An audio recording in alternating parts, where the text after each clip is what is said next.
Hi class, last lesson of chapter 3, lesson 5, deals with solving two-step equations. Previously, all we've done so far in lessons 3 and 4 is solved one step, meaning there was one step you had to do to get the variable alone. Now there's going to be two steps you have to do. We're kind of combining our lesson 3 and 4 together. You're going to have to add or subtract and also multiply or divide. Now, the most important thing to know is when you see all of those operations happening, the first thing you want to undo is the addition or subtraction first. Then you would undo the multiplication or division. So addition and subtraction always comes first, then undo the multiplication and division. If you think about the orders of operations, PEMDAS, we're kind of working backwards because we're undoing it, right? We're not doing it, we're undoing what has happened. So we're working backwards. So we would get rid of our addition or subtraction first, and then our multiplication or division. So let's do these examples together. So the first one, this is what a two-step equation would look like. If you find where your x is, that's always the first step. I notice that it's being multiplied by -3, but it's also being added by 5. So notice how a lot more is happening to your variable now. So we need to first undo any addition or subtraction we see happening on that side of our equal sign. So again, I'm going to draw a line where the equal sign is to kind of keep it separate. Remember, whatever we do on one side, we have to do on the other. So first, I'm looking for my addition and subtraction. I see it's +5. So to get rid of that, I'm going to subtract 5. And I'm going to do the same thing over here. So now I can bring down what I still have. You still have -3x. We still have our equal sign. I'm going to just make another level here. 2 minus 5, or you might say we have a +2 and a -5, different signs, subtract them. Keep the sign of the larger. So now I have -3x equals -3. I'm not done because x, the variable, is not isolated. It's not by itself yet. So there's a second step I need to do. X is still being multiplied by -3. So I want to think, how do I get rid of multiplying by -3? I'm going to divide each side by -3. So now I have x by itself, put my equal sign, and -3 divided by a -3 gives me 1. So my solution is x equals 1. It's positive because they had the same signs.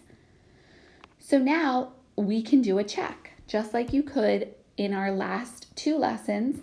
You can always plug in what you get your variable to equal and see, do I get the correct answer? So we're going to replace x with 1. So when I do that, I have -3. Remember, when they're next to each other, it's multiplication, or I'm just going to put it in parentheses. You write the entire equation down. And now we're just going to work through it, kind of like PEMDAS. We're going to do our multiplication first. So now I have -3 plus 5.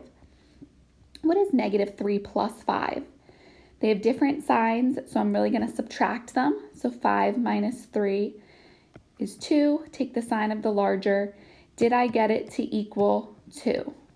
I did, so I know I'm correct. So my answer still, though, is x equals 1. Don't get confused down here and say it's 2. That was just our check. All right, let's keep going. Let's do another one. Let's look over at number 2 to the right. Look, find your variable, decide what is happening. I see it's being multiplied by 2 and added by 12.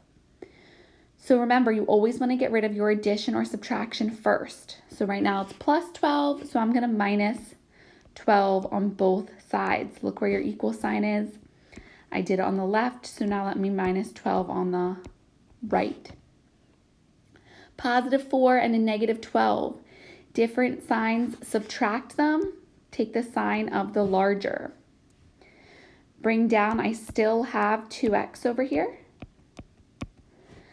X is not alone. So now that I did my first step, I undid my addition or subtraction. Now I need to undo this multiplication or division.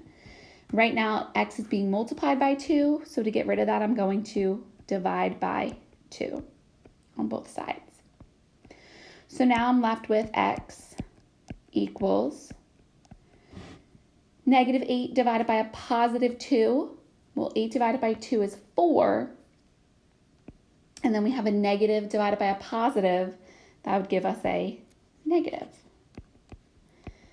Let's check to make sure we are correct.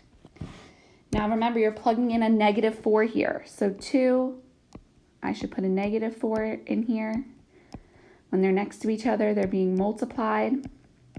So I'm going to decide, does this on the left equal, do I get it to equal 4? Because that's what it said it should equal in the original equation. So now I'm going to do 2 times negative 4. That would give me negative 8.